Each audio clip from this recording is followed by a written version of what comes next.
Let's touch on something else you said then there about cost. So Sophie brought it up as well earlier too, and I think it's probably a misconception we've seen quite a bit. I know in terms of how we've interacted with businesses sometimes is that potentially Excel technology is expensive. And that's using this for training could be a costly exercise.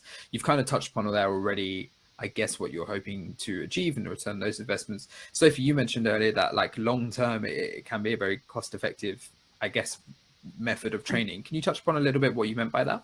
Yeah, so I mean, the first year that somebody uses VR training, they will have to factor in buying the headsets as well, which, depending on how many headsets people have and how much they usually spend on employees, say, travel time to say classroom-based training, that can already be offset by that. So we once had a client who every year they would fly their senior managers into Belgium for a specific training.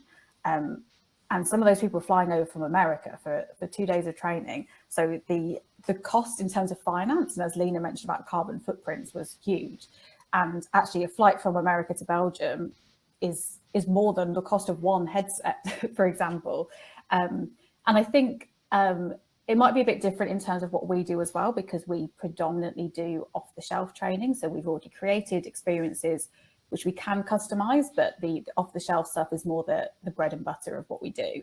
And certainly something like off-the-shelf training is a good entryway into VR training as well, because you don't have to pay for an entirely bespoke environment if you don't want one. And it's certainly a good way to test the waters. And yeah, because sometimes creating entirely customized environments can be very expensive.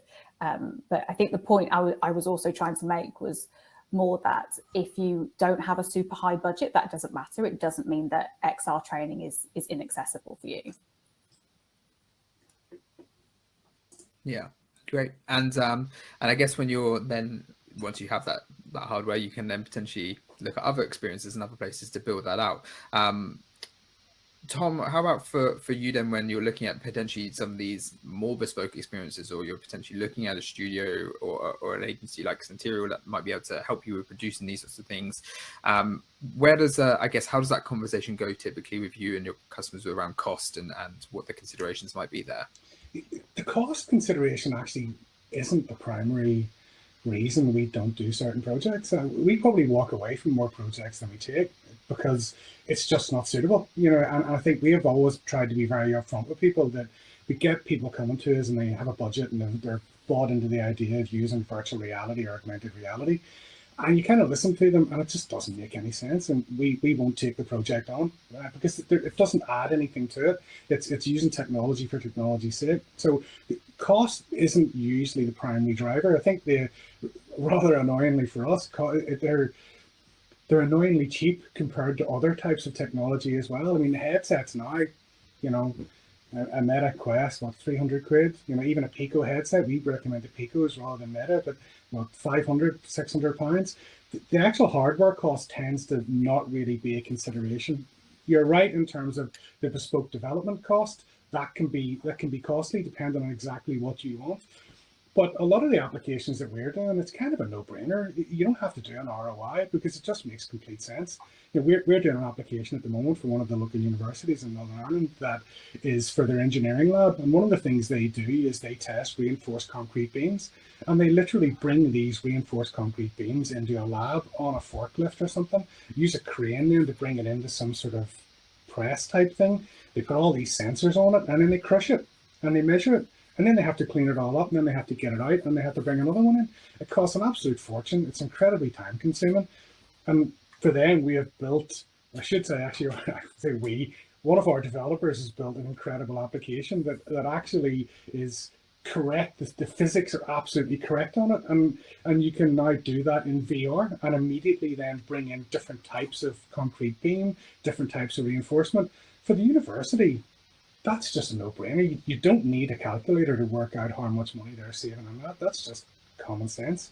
And we see that quite a bit with a lot of companies. We do a lot of health and safety applications, and again, absolute no-brainer. You know, we had a large organisation in Northern Ireland, where a multinational organisation, but with a large base in Northern Ireland, where the directors were charged with corporate manslaughter. And at the trial, they kind of produced this sheet and said, look, we trained people, they signed the form. And the question back was, well, how do you know they understood it? And I think that's the big kind of shift that we have seen in our business, is we don't really talk now about how we do VR training. What we do is we supplement other types of training. And so we don't go in there competing with traditional training, because that has its place, and people have made an investment in whether it's videos or whether it's training people to be trainers. So what we say is we can actually supplement that, and we can add real value. So instead of being a competitor, use this, and immediately after that training course, these people can put this into action. And so it's a slightly different way of doing it. I know that, you know, a couple of years ago, I started telling people, no, we don't do VR training. We do this thing instead. And I think everybody else in the company thought I was nuts. But actually, that's what we do. A lot of the time, we supplement other types of training, and we add additional value to the stuff that they already have. So I think that's where, when we're talking to customers, that's the conversations we have with them. It's not about throwing out, you know, a library of 2D videos or traditional training. It's about, how do you actually make the most out of that investment you have made and bring that into the 21st century and make it more effective? So it's not so much spending money, it's actually getting a better return on the investment you've already made.